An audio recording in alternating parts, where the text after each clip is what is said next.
I don't know what kind of juice they were drinking during the summer holiday, but honestly, they came back pumping, bro. Like, they came back spinning. Like, literally, these are things that, like, we didn't know if we'll ever see from Mainu or Ugarte, especially Mainu. Yo, you guys, what is good, man? Welcome back to Real United Talk, where we talk about all matters Real Madrid and Man United. This is going to be a United Matters episode, and today I'm going to be talking about that friendly against West Ham. And what a game, bro. What an absolute, like, that was such a good game, man. Like, honestly, I loved everything I saw from United. This is what United do, isn't it? Like, this is exactly what they do. Like, you know, you lose all hope in United. You say, you know what, I'm going to cut ties, or like, you know, I'm not going to, like, I have no stocks in United going into next season. Like, I don't expect us to win any trophies. I expect us to finish bottom half of the table, and then they go and do something like this. This is exactly what they did under Ten Hag. When that I remember those friendlies, that one where Sancho was balling, where the guy scored like 2 goals in those 3 friendlies. I just remember, and I remember that, like, before that I didn't have any ties with Man U, and then, like, you know, they just reel you back in. They always do this. They always manage to find a way to reel you back in, and they might have done it again, bro. Honestly, they might have done it again, because if from what I'm seeing, from what I saw yesterday, like, there were just good signs only. Like, you know, just good vibes only. Honestly, like, it was the way I've wanted us to play for some time. Is the way I know Amorim wants us to play, and there were barely any flaws. Obviously, there's always 1 or 2 things to assess and all of that, but, like, honestly, from what I saw, there were barely any flaws.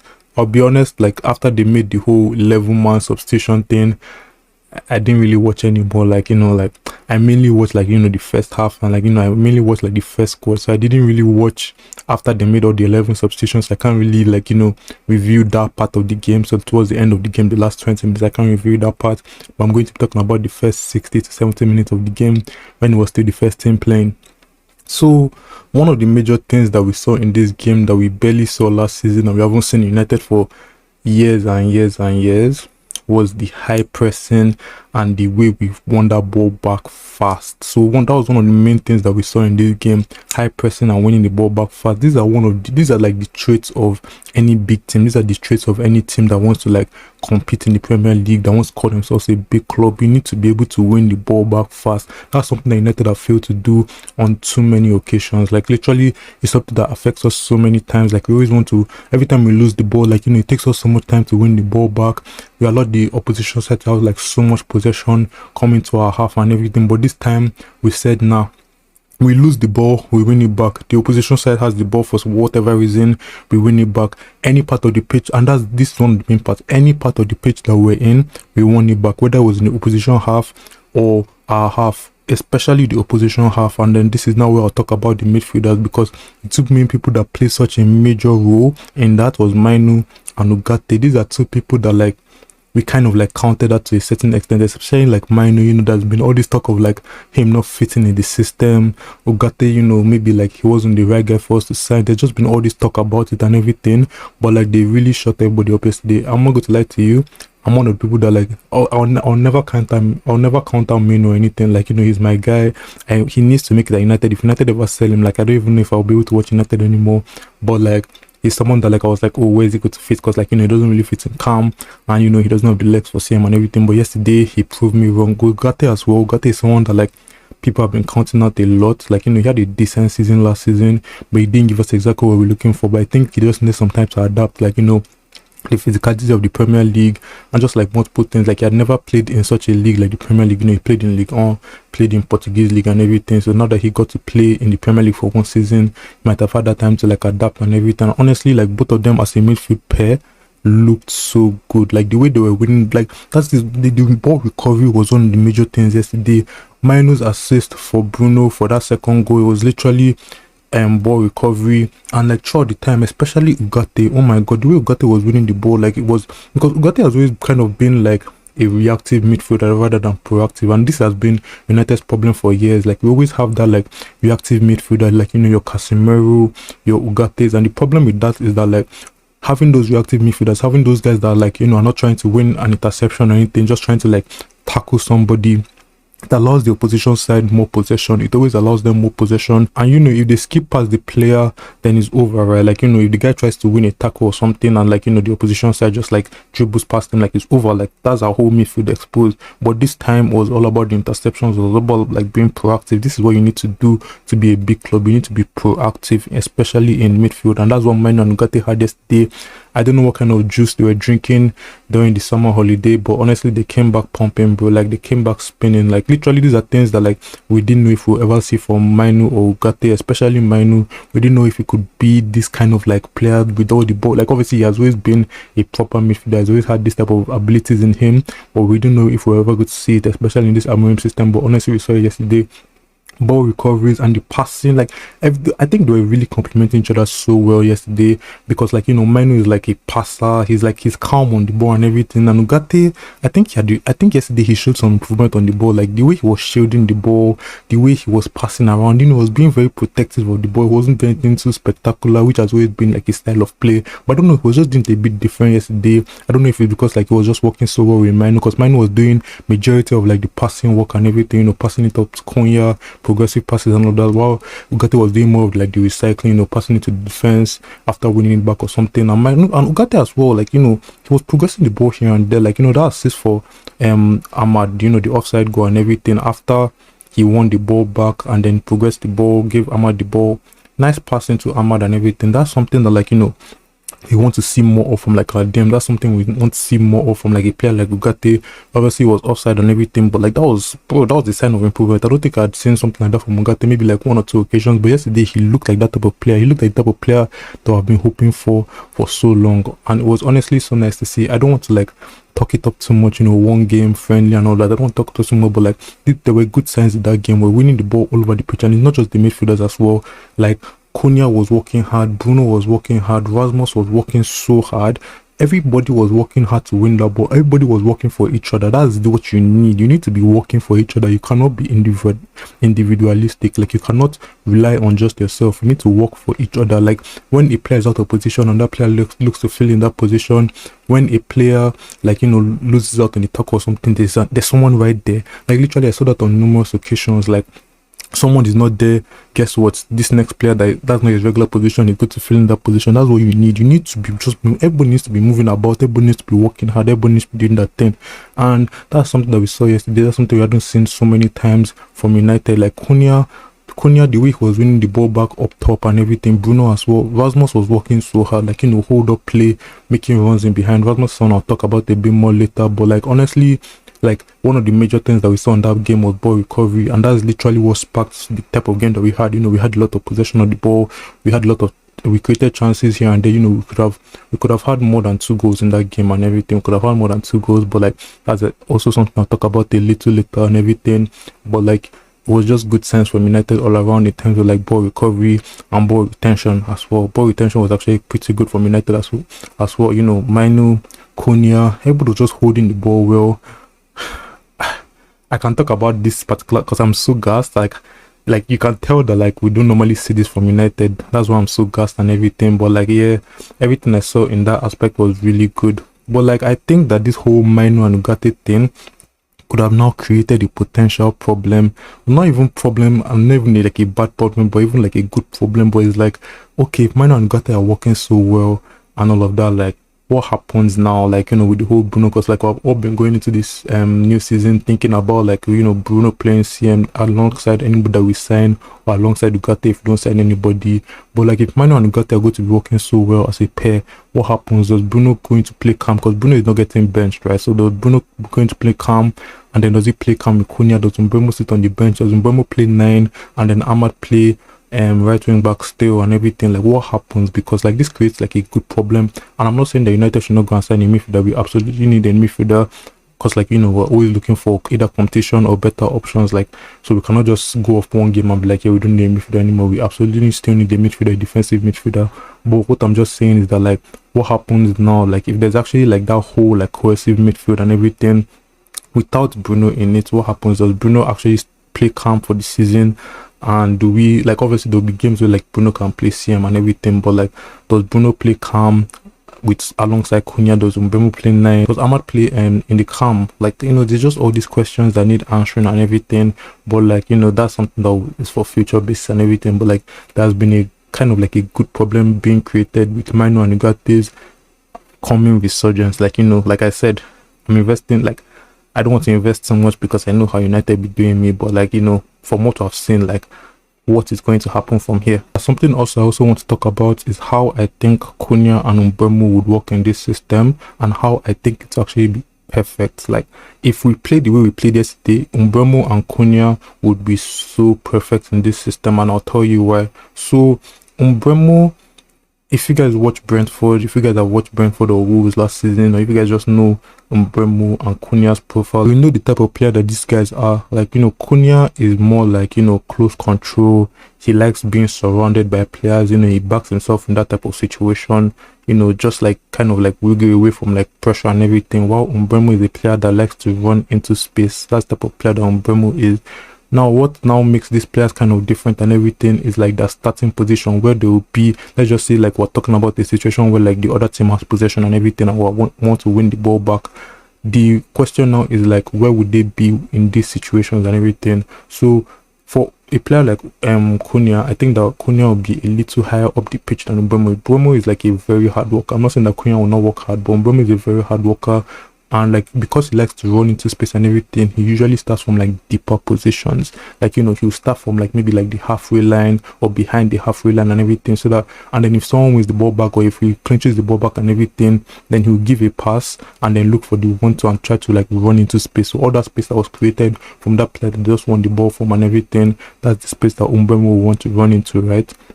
So the way I think that Mbeumo and Cunha work, especially in this type of like, ball recovery kind of play and everything, is that if we get it right, like, this would be perfect. Because like, there's like in our half now, for example, if we were to win the ball back in our half and like was on Mbeumo's side, Mbeumo would have so much space to run into. So if we're able to do that on like a constant basis, Mbeumo will be such a threat. And then for Cunha is more effective when you win the ball up at the up end of the pitch. Like, you win the ball like in the opposition's half and everything. I feel that that's where Cunha is the most effective. That's where like you see the best of his game and everything. And the thing about it is that, like I said, Man United are winning the ball in both halves of the pitch. So in West Ham's half and in our half, so they're clinical as well. Like, especially from like crazy chances. Like, these guys are the type of people that like, just like create chances out of nothing. Like, whether it's like a shot from outside the box, dribbling to get a goal, like, or that's creating chances for someone else. Like, these guys are clinical, like they're effective, right? So like,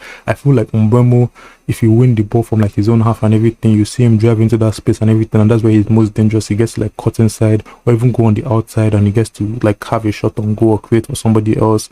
And then for a player like Cunha, where if you win the ball at the top end of the pitch, like, you look to like get a shot on his own. I think I saw that on like 1 or 2 occasions yesterday, where he won the ball back, and like, he just looked to get a shot from outside the box or try to create for somebody, and they're really good at it. This is something that we didn't have before. Like, your Garnacho and everybody, as much as like, these are decent players and everything, they're not very effective, they're not very clinical, they're kind of like scrappy and everything. So like, now that we actually get like that kind of like effective forwards, people that can actually do something with the ball when we win the ball. And then that now leads me to talk about Rasmus Højlund.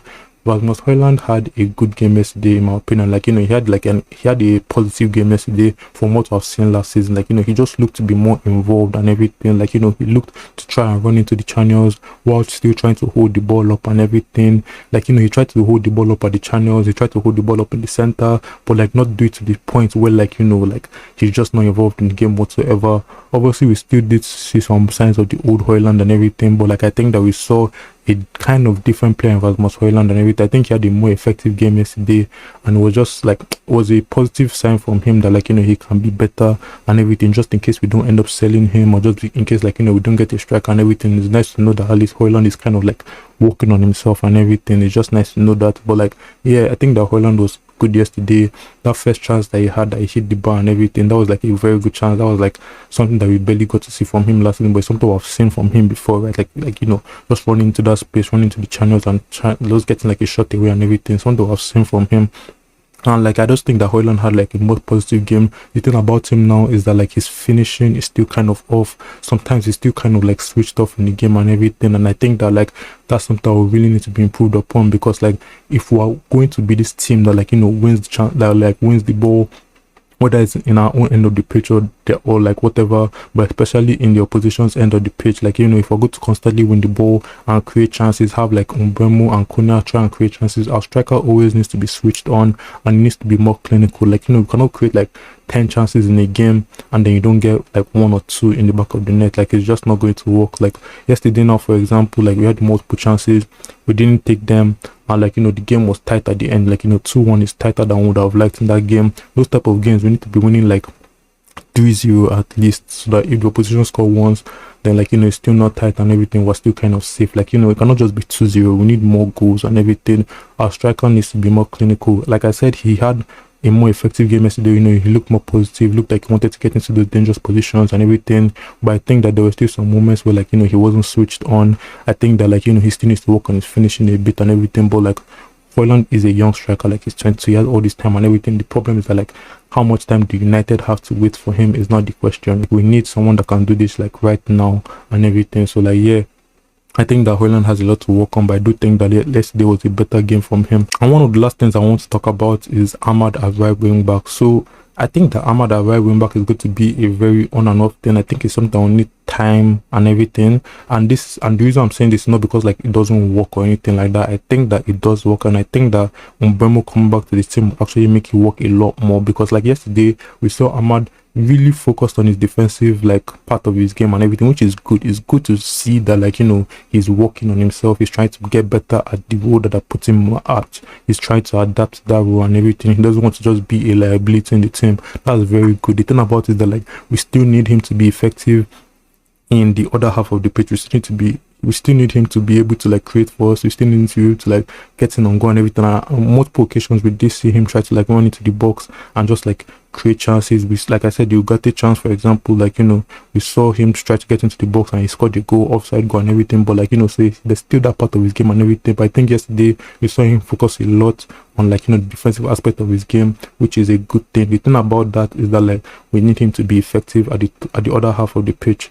And the reason why I said that Mbeumo would help with that is because Mbeumo is a workaholic. Like I said, like Mbeumo is someone that will work hard for the team, going back and going forward. Like Mbeumo is someone that likes to run around the whole right hand side, like track back, while also like progressing the ball forward when they win the ball back and everything. I think that that type of player next to him, I think that Ahmad will feel more comfortable, like like being able to like just like go forward and knowing that like if anything happens, Mbeumo is there to help him out and everything. I could see times where like Ahmad kind of like drifts inside and Mbeumo is wide, and then when the opposition side has like a counter and anything, as much as like Ahmad will still try and track back, like you see Mbeumo also try and track back. So like Ahmad is not, he doesn't have to be as like like scared of like a potential counter attack that affects the attacking side of his game, because and I think that like this whole thing is going to be like an on and off thing. I think that there's going to be some games where it's going to be kind of frustrating. You're not going to see Ahmad at his best sometimes as well, like defensively, like he's going to get beat and everything is going to happen. It has to happen. That's not his natural position. It's going to happen. But the thing about it is that like at least the signs that he's working on it and everything. And like I said, I think that with Mbeumo he'll be more effective, and like like he's not going to be as scared of like potential counters, knowing that there's someone working hard next to him. That about him take time. He needs to play with him a few times to like get that like understanding of like, okay, this is where I'm going to be, this is where I'm going to be. If this happens, this is who's going to track back in this moment, this is whose man that is and everything. Those type of things need to be worked on, but I think there's something that will be worked on. I think something that like when it gets fully worked on, everything is going to be very effective. So like yeah, yesterday's game was a very good game. Like I said, like there's barely any problems I had. Like I said, I didn't really watch when the other players got substituted in, so I can't really talk about that. But like everything just looked to be clicking from what I watched. Like the defense was clicking. Euro looked so good. Progressing the ball. Like everything that Euro was doing yesterday was just like bomb, bro.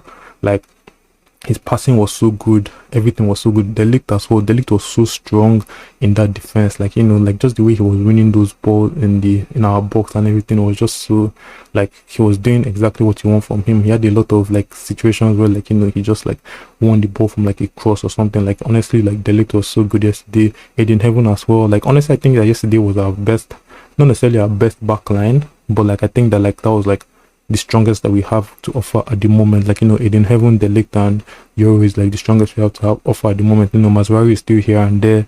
Lisandro Martinez is always getting injured and everything. And like I said on my Twitter, like, I don't think that Lisandro is like a walk into the team. Like, I don't think he walks into the team anytime he recovers from injury. I think that with the amount of options that we have right now, he needs to earn his place back to the team. I think that like Euro, Delict, Mazari, everybody has a case for why they should be starting. Aiden Heaven has a case for why he should be starting. So I don't think that he just walks into the team and everything. But I do think that like what I saw yesterday was positive. I think Dogu looked really good as well. Dogu looked really good holding that weight. I've already talked about Ahmad a bit. I think that all the players kind of like put in a shift at the end of the day. Everybody kind of did that task. Everybody was working hard to make sure that it worked yesterday. And honestly, that was perfect. So like, I just want to see more of this from United in the rest of our games from the preseason. And obviously when the season starts, I still want to see it happen. I don't want it to just stop at preseason.